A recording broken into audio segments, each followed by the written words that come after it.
the Madman! Welcome to my favorite part of the Hearthstone cycle, and this is the part where the expansion is starting to get revealed and new cards are coming out. The new expansion is the Witchwood. It's got a few new keywords, which I'll show on the cards.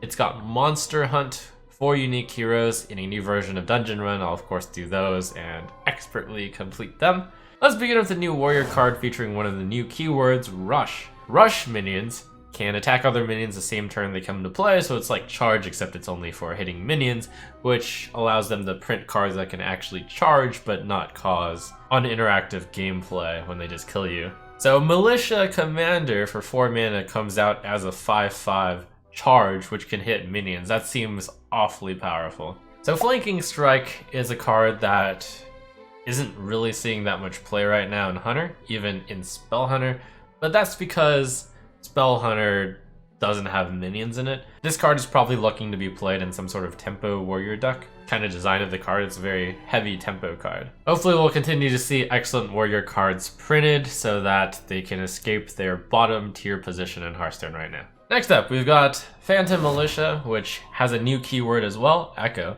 Phantom Militia, 3 mana 2/4, Echo Taunt. Echo means that these cards can be cast multiple times in the same turn, very much like Unstable Evolution. Really important to emphasize that these cards do not get affected by buff cards, hand buff cards. I mean, your first cast will. Also, similarly, if you get a cost reduction on the first one, it doesn't apply to the others. So if you Unstable Portal to Phantom Militia, your first one would be a 0 mana 2/4, but then your next ones would be 3 mana 2/4s. What does stay around, like Unstable Evolution, is you have a constant effect like Sorcerer's Apprentice's Summoning Portal. Discounting Phantom Militia, you could play Summoning Portal and then summon as many 1 mana 2/4s as you would like to. On the baseline though, Phantom Militia is just a 3 mana 2/4 taunt if you don't take advantage of it, which isn't very good. 6 mana 2/4s, which compares very unfavorably to Serenite Chain Gang, and 9 mana for 3 2/4s. Meh with taunt. Pumpkin Peasant, 3 mana 2/4 lifesteal. Each turn this is in your hand, swap its attack and health. Also features another concept that's going to be featured in this expansion, which is cards that do stuff while they're sitting in your hand. This one turns between the human that it is and its Worgen form. Whenever you draw Pumpkin Peasant, you're always going to get the 2/4 version. And 3 mana 2/4 lifesteal, it's slightly better than some of the baseline lifesteal cards that were first introduced. Still though, 3 mana 2/4 or 3 mana 4/2, even if it has lifesteal, seems like it's a poor fit in most decks. Just not quite enough stats, and if you were to overstat it with something like a 3 mana 3/4, it would be too good. Next we've got Azalina Soul Thief. 7 mana 3/3 Battlecry, replace your hand with a copy of your opponent's. So this is a lot like Divine Favor, except it's neutral. Being able to replace your hand with a copy of your opponent's is really strong in aggressive decks. That's why Divine Favor was so powerful and is often played as a 2-of in most of the aggressive Paladin decks. Now the problem for Azalina over Divine Favor is multiple. One, it costs 4 mana more than Divine Favor. That's kind of a big deal. Secondly, Divine Favor can be played early while your opponent can't play their cards, and at turn 7 your opponent might have already dumped all their cards, especially since you're probably playing an aggressive deck and they need all of their resources to stop you instead of trying to draw cards themselves. Also worth mentioning is that you don't even draw cards, you replace your hand with a copy of your opponent's, which is often less good than drawing cards. So ultimately I don't really see Azalina seeing very much play. Good card to play after your opponent plays Ultimate Infestation though. And then we've got 2 really exciting legendaries for neutral. Genn Greymane, 6 mana 6/5. Start of game, if your deck has only even cost cards, your starting hero power costs 1. So if you turn into a Death Knight or Jaraxxus or something like that, your hero power will revert to 2 mana. Baku the Moon Eater, 9 mana 7/8. Start of game, if your deck has only odd cost cards, upgrade your hero power. Sometimes, maybe if you change the Death Knight, it's a downgrade of hero power. So these cards are much like the Princes, in that you have to build your deck in odd ways in order to take advantage of their effect. And I think this is a much better design than the Princes, because of the Princes, not only did you have to build your deck in an odd way, you also had to draw the Prince, which made it really variable on how powerful your deck would play out.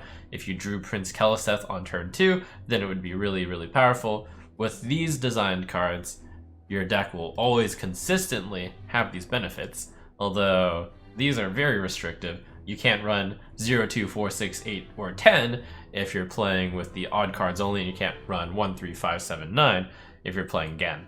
Now I've done some theory crafting on what some good Genn decks and what some good Baku decks might be. Now of course, there's going to be a lot more cards in the expansion, which will be good to fit into here, but these are just some initial thoughts. So for Genn, the card that wants you to have only even cost and will give you 1 mana hero powers, now, Paladin is a deck that traditionally really likes their hero power, and even cards for Paladins are actually pretty decent. You've still got your Call to Arms. You can Call to Arms some pretty good cards, especially since they're all 2-drops. You've still got Equality in Pyro or Equality in Consecration. You've got your Steed, you've got your Tyrion. On 1 mana, you can always hit your hero power, so you have something to do. On 3 mana, you can do your hero power and then a 2-drop.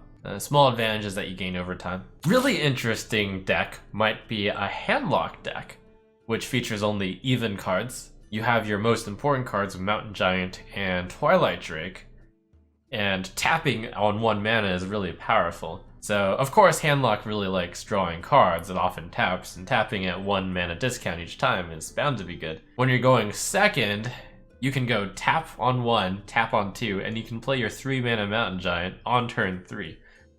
Because you tapped on turn 1. Note that for all of the decks of Genn and Baku that I'm showing, I'm also only showing the standard cards, so none of the cards from the sets that are rotating out will be in these lists. And then for Baku, Mage might be interesting. Mage has a lot of good odd cost cards, and elementals are generally odd as well. Upgraded hero power means that this Mage deck will be kind of a grinder deck.